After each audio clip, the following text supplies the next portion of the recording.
Hi. പിന്നെ Kannur Anjarakandy dental കോളേജിലെ വിദ്യാർത്ഥിയായിരുന്ന നിതിൻ രാജിൻ്റെ മരണവുമായിട്ട് ബന്ധപ്പെട്ട് വിവിധ ദളിത് സംഘടനകൾ ഒരു ഹർത്താൽ നടത്തിയിരുന്നു.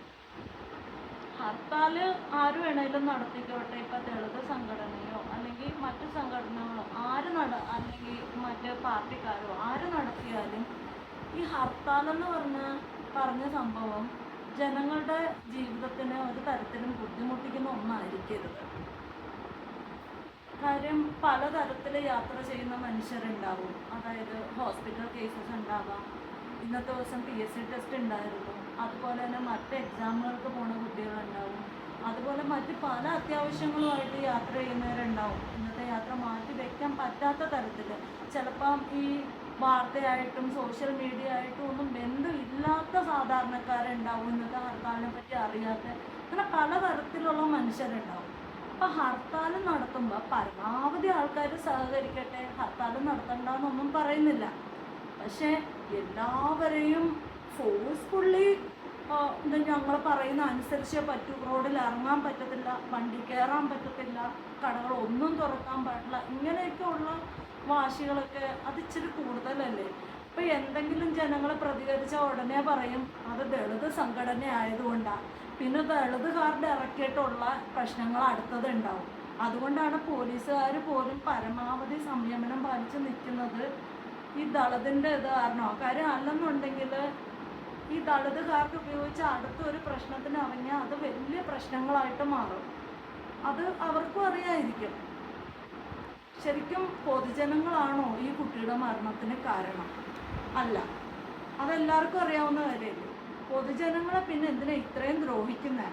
ഇപ്പോൾ ഒരു കുട്ടി മരിച്ചു, അതിനു വേണ്ടി മറ്റു ഹോസ്പിറ്റലിൽ പോകേണ്ട ആൾക്കാരെയൊക്കെ തടഞ്ഞു വെച്ച് അവരെയും കൂടെ കൊലയ്ക്ക് കൊടുക്കണോ? അല്ല, ഒരു ഹർത്താൽ കൊണ്ട് ഇവരെന്താണ് ഉദ്ദേശിക്കുന്നത്? ഈ കുട്ടീനെ ആരും കൊലപ്പെടുത്തിയതല്ല. ഓക്കെ, കോളേജിൽ നിന്ന് ഒരുപാട് മാനസിക പീഡനം നേരിട്ടിട്ടുണ്ടാവാം. അപ്പോൾ ആ മാനസിക പീഡനം നടത്തിയതാരാണ്? അവരെ ഉപദ്രവിക്കുന്നതിന് പകരം പൊതുജനങ്ങളെയാണ് ഉപദ്രവിക്കേണ്ടത്. ഈ ദളിത് സംഘടനകളൊക്കെ ഇത്രയും സ്ട്രോങ് ആയിരുന്നെങ്കിൽ ആ കുട്ടി സൂയിസൈഡ് ചെയ്യുന്നതിന് മുന്നേ അതിനൊന്ന് സപ്പോർട്ട് ചെയ്തിരുന്നെങ്കിൽ അത് ആ കോളേജിൽ നിന്ന് തിരികെ വീട്ടിൽ വന്ന് നിയമപരമായി കോടതിയിൽ പോയി അതിന് വേണ്ടുന്ന റൈറ്റ്സ് നേടിയെടുക്കാൻ ഈ സംഘടനകൾ ഈ കുട്ടിയോടൊപ്പം നിന്നിരുന്നെങ്കിൽ ഇന്ന് ആ കുട്ടി മരിക്കുമായിരുന്നു. അപ്പം ചെയ്യേണ്ടതൊന്നും ആരും അന്ന് ചെയ്യത്തില്ല. മരിച്ചു കഴിഞ്ഞിട്ട് അവന് നീതി മേടിച്ച് കൊടുക്കണ്ടെന്നല്ല, നീതി മേടിച്ച് കൊടുത്തു. ജനങ്ങളെ ദ്രോഹിക്കാതെ നീതി മേടിച്ച് കൊടുത്തു. ഇതിപ്പോൾ ഇങ്ങനെ പബ്ലിക്കിനെ അത്രയും ദ്രോഹിക്കുമ്പോൾ പബ്ലിക്കിൻ്റെ ശാപം കൂടെ ആ കുട്ടിയുടെ ആത്മാവിന് കിട്ടുക. ഇന്നത്തെ ഹർത്താലുമായിട്ട് ബന്ധപ്പെട്ട് നമുക്ക് കുറച്ച് വീഡിയോ കണ്ടു നോക്കാം. ഞങ്ങൾ ഇന്നലെ വൈകിട്ട് 12 മണിക്ക് ഇറങ്ങിയത് ഈ പൊടിക്കുഞ്ഞുങ്ങളെയും കൊണ്ട്. അറിയാവോ? ഞങ്ങൾ അറിയുന്നില്ല, ഇവിടെ വന്നപ്പോഴാണ് ഞങ്ങൾ അറിയുന്നത് സമരമാണെന്ന്. എന്തുണ്ടായി? ന്യൂസ് പ്രത്യേകം പറഞ്ഞിട്ടുണ്ട് യാത്രക്കാർക്ക് തടസ്സം ഉണ്ടാക്കരുതെന്ന്. KSRTC ബസ് വിടണമെന്നാ പറഞ്ഞത്. എന്തുകൊണ്ട് അവർ വിട്ടില്ല? ഞങ്ങൾ ഭക്ഷണം കഴിക്കാതെ ഞങ്ങൾ പൊടിക്കുഞ്ഞുങ്ങൾ ഞങ്ങളുടെ കുഞ്ഞുങ്ങൾക്ക് വൈകാത്തതാ. കണ്ടോ? ഒരു ചിന്തിക്കാനുള്ള കഴിവില്ലേ? നാളെ ഒരു കാലത്ത് അവന്മാർ വീട്ടിലായിരുന്നു, അവന്മാർ ഇത് ചെയ്തനെ. അവന്മാരുടെ ഭാര്യമാരെല്ലാം ജോലിക്ക് പോകുന്നില്ലേ? ഇതാണെങ്കിലും നിതിൻ രാജിന്റെ മരണവുമായി ബന്ധപ്പെട്ടുള്ള ഹർത്താലിൽ വിവിധയിടങ്ങളിൽ വാഹനങ്ങൾ തടയുന്ന സാഹചര്യങ്ങൾ, കടകൾ അടപ്പിക്കുന്ന സാഹചര്യങ്ങൾ എന്നിവയാണ് കഴിഞ്ഞ മണിക്കൂറുകളിലൊക്കെ കണ്ടത്. ഇപ്പോഴും സംസ്ഥാനത്തിന്റെ വിവിധയിടങ്ങളിൽ പ്രതിഷേധങ്ങൾ ശക്തമാണ്. അടൂരും ഉണ്ടാകുന്നു. 10 ദിവസം മുമ്പ് പ്രഖ്യാപിച്ച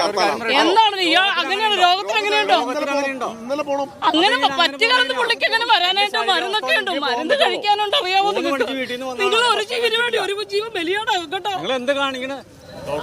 തടയില്ലാന്ന് പറഞ്ഞ് ഒന്ന് പെരുവഴിയിൽ കൊണ്ടിട്ടൊക്കെ ഈ കൊച്ചുങ്ങളായിട്ട് 6 മണിക്ക് ശേഷം വണ്ടി വിട്ടാല് 10 മണിക്ക് ഞങ്ങൾ ഞാനല്ലേ പറയുന്നത്. 10 മണിക്ക് എന്ന് കോതമംഗലത്ത് ഇറങ്ങിയാൽ ഞങ്ങൾ എങ്ങനെ വീട്ടിൽ പോകും? ഈ 2 പെൺകുട്ടികളെ എന്റെ സ്ഥലം അവിടെ ട്രിവാൻഡ്രത്ത് മണമ്പൂരുള്ള സ്ഥലമാണിത്. അവിടെ നാളെ ഈ കുട്ടികൾക്ക് എക്സാമാണ്.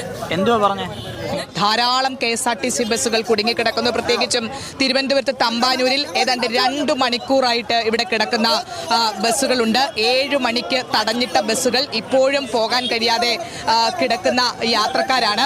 നമുക്ക് കുറച്ച് ഈ ദൃശ്യങ്ങളിലേക്ക് പോകുമ്പോൾ നമുക്ക് കാണാം, നിരനിരയായിട്ട് KSRTC ബസ്സുകൾ കിടക്കുന്ന കാഴ്ചയാണ് കാണുന്നത്. ഇതിൽ വലിയ പ്രതിഷേധം നടക്കുന്ന പള്ളിപ്പുറത്താണ്. ദേശീയപാതയിൽ ഏതാണ്ട് 2 കിലോമീറ്ററോളം ദൂരത്തിലാണ് വാഹനങ്ങൾ കിടക്കുന്നത്. 2 കിലോമീറ്ററോളം ദൂരത്തിൽ ദേശീയപാതയിൽ എല്ലാത്തരം വാഹന ഗതാഗതവും തടസ്സപ്പെട്ടിരിക്കുന്ന ഒരു സാഹചര്യമാണ് പള്ളിപ്പുറത്ത് നിന്ന് റിപ്പോർട്ട് ചെയ്യപ്പെടുന്നത്. മെഡിക്കൽ കോളേജിലേക്ക്, RCCയിലേക്ക് ഒക്കെ അടക്കമുള്ള രോഗികളാണ് ഇത്തരത്തിൽ വലഞ്ഞിരിക്കുന്നത്. ക്യാൻസർ പേഷ്യൻ്റായ ഒരു രോഗിയെ വഴിതടയുന്നു. അത് ഇന്ന് തന്നെ ഹോസ്പിറ്റലിൽ പോകണമെന്ന് എന്താ അങ്ങനെയൊക്കെയാണോ? അയാൾക്ക് ക്യാൻസർ വന്നത് ഈ കുട്ടി മരിക്കുമെന്ന് അറിഞ്ഞുകൊണ്ടാണോ? അവർക്ക് അവരുടെ ട്രീറ്റ്മെൻറ്റിന് പോകണ്ടേ? അവരെയൊക്കെ ഉപദ്രവിക്കുന്നത് ശരിയാണോ? അതേപോലെ ഒരു സ്ത്രീ കുഞ്ഞുങ്ങളുമായിട്ട് ബസ് സ്റ്റാൻഡിൽ വന്നിരിക്കുന്നു. അവിടെയുള്ള കടകളൊക്കെ പൂട്ടുമ്പോൾ ഈ കൊടും ചൂടത്ത് ഈ കുഞ്ഞുങ്ങളുടെ വലിയവർ തന്നെ തൊണ്ട വരണ്ട സഹിക്കാൻ പറ്റത്തില്ല. ആ കുഞ്ഞുങ്ങൾ തൊണ്ട വരണ്ട് അവർക്ക് ദാഹിക്കാൻ വിശക്കുകയൊക്കെ ചെയ്യുമ്പോൾ എന്തെങ്കിലും ഒന്ന് കഴിക്കാൻ മേടിച്ചു കൊടുക്കണമെങ്കിൽ ബസ് സ്റ്റാൻഡിലൊക്കെ ഉള്ള കടകളെല്ലാം പൂട്ടിച്ചു കഴിഞ്ഞ് കഴിഞ്ഞാൽ അതൊക്കെ ഒരു ദ്രോഹമല്ലേ? ബസ്സുകളെ ഒന്നും വിടാതിരിക്കുക, ബസ് സ്റ്റാൻഡിലെ കടകൾ പൂട്ടിക്കുക, കുഞ്ഞു മക്കളെ വരെ ദ്രോഹിക്കുക. ആ കൂട്ടത്തിൽ എത്രയോ അസുഖമൊക്കെ ഉള്ള കുഞ്ഞുങ്ങളൊക്കെ കാണും, വയ്യാത്ത മുതിർന്ന ആൾക്കാർ കാണും, വയസ്സായ മനുഷ്യർ കാണും. ഒരു നിതിൻ രാജ് മരിച്ചതിന് വേണ്ടി ഇനി മറ്റുള്ളവരെയും കൊല്ലണോ? അല്ലെ, എന്താണ് നിങ്ങൾ ഉദ്ദേശിക്കുന്നത്? ഏതൊരു വ്യക്തിയായാലും ഒരു മാനസിക പീഡനം അല്ലെങ്കിൽ ഒരു മെൻ്റൽ ടോർച്ചറിങ് നേരിടുക എന്ന് പറയുന്നത് അതൊരു ഫിസിക്കൽ ടോർച്ചറിങ്ങിനേക്കാളും വലിയൊരു പ്രശ്നമാണ്. കാര്യം അത് പലർക്കും അതിജീവിക്കാൻ കഴിഞ്ഞെന്നിരിക്കത്തില്ല.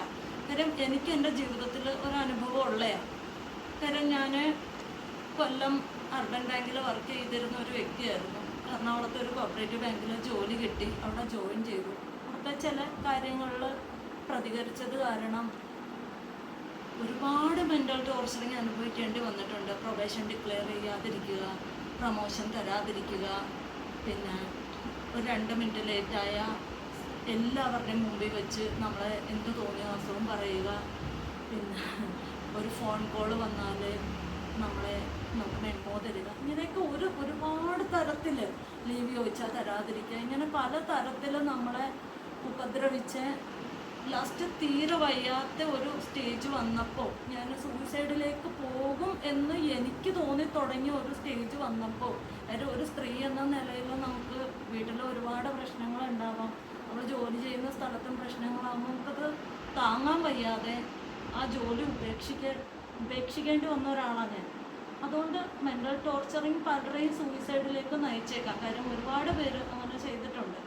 അപ്പോൾ അതിന് കാരണക്കാരായവരെ നിയമത്തിന് മുന്നിൽ കൊണ്ടുവരേണ്ടത് ഇത് തീർച്ചയായിട്ടും ആവശ്യമുള്ളൊരു കാര്യമാണ്.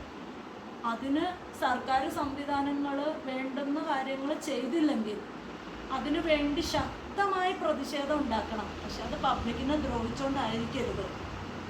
ഇന്നത്തെ ഒരു ദിവസത്തെ ഈ ഒരു ഹർത്താൽ കൊണ്ട് ഇത് തീരുകയും ചെയ്യരുത്. ആ കുട്ടിക്ക് നീതി കിട്ടുന്നവരെ, ആ കുട്ടിയെ ആ പറയുന്ന അധ്യാപകരാണ് മരണത്തിലേക്ക് ഉള്ളതെങ്കിൽ അവർക്ക് തീർച്ചയായിട്ടും അർഹമായ ശിക്ഷ കിട്ടുക തന്നെ വേണം. അപ്പോൾ ഇത് ഈ കുട്ടി ഇപ്പം ദളിതനാണോ അല്ലയോ എന്നൊന്നും ഉള്ളതല്ല വിഷയം. ഏതൊരു കുട്ടിക്ക് നേരെ ആണെങ്കിലും അങ്ങനെയൊക്കെ ഉണ്ടായാൽ അത് ചെയ്യുന്നവന് തീർച്ചയായും ശിക്ഷ കിട്ടണം. കാര്യം ഒരാൾക്ക് ശിക്ഷ കിട്ടിക്കഴിഞ്ഞാൽ മറ്റുള്ളവർക്കൊരു ഭയം ഉണ്ടാവും. ഇത് നമ്മളെ നാട്ടിലെ നിയമവ്യവസ്ഥയുടെ കുഴപ്പങ്ങൾ ഒരുപാടുണ്ട്, നമ്മളെ നാട്ടിലെ ഭരണത്തിൻ്റെയും കുഴപ്പം ഒരുപാടുണ്ട്. കാര്യം തെറ്റ് ചെയ്യുന്നവരെ സപ്പോർട്ട് ചെയ്യുന്ന ആൾക്കാരാണ് കൂടുതലും.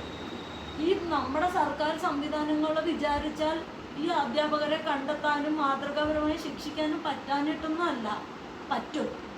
പക്ഷെ ഇവിടെ ഈ ഹർത്താൽ നടത്തുന്ന സംഘടന പോലും ജനങ്ങളെ ദ്രോഹിക്കാനാണ് കൂടുതലും ശ്രമിക്കുന്നത്. കാരണം തെറ്റ് ചെയ്യുന്നവനെ ദ്രോഹിക്കാനുള്ളതിനേക്കാളും കൂടുതൽ ശ്രമം സാധാരണ പാവം പൊതുജനങ്ങളെ അവരെ ദ്രോഹിക്കാൻ വേണ്ടിയിട്ടാണ്. ഇപ്പം ലുലുമാളിൽ ചെന്നിട്ട് അവിടുത്തെ ജനങ്ങൾ, അവിടെ ജോലി ചെയ്യുന്ന ആൾക്കാരുടെ ജോലി മെനക്കെടുത്തിയിട്ടൊക്കെ എന്ത് നേടാനാണ്?